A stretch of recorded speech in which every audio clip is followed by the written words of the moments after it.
Naghahanda na ang mga senador sa pagpunta sa Kamara para sa State of the Nation address ni Pangulong Ferdinand Marcos Jr. Sa detalye, alamin natin mula kay Angela Babad. Angela.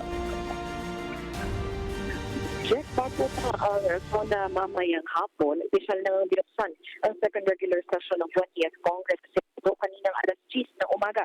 Pero bago ito, kinumpirma ni Office of the Sergeant at Arms Outside Corpus na isang pinaghinalaang improvised explosive device ang namataan sa labas ng Senado. Ayon kay Corpus, unang nakita ang kahon sa isang towing vehicle.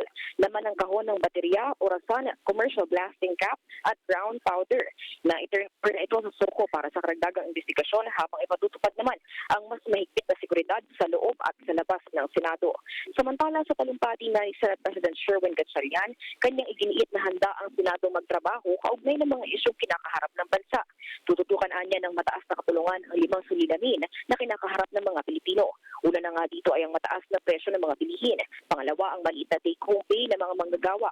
Pangatlo, ang mahal na singgil sa kuryente. Pang-apat, ang kakulangan sa infrastruktura at transportasyon. At panghuli, ang kawalan ng kasiguran ng hanap buhay.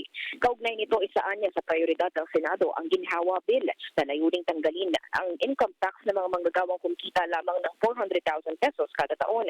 Itataas din niya ang tax-free ceiling para sa mga bonus at aalisin ng buwis sa overtime pay, holiday pay, at night shift differential, hazard pay at service charge. Bukas, alas 10 ng umaga naman nakatakda ang pagdinig ng Committee on Health na pangunahan ni Senator Risa Ontiveros. Susundan naman ng sesyon pagpatak ng alas 3 ng hapon.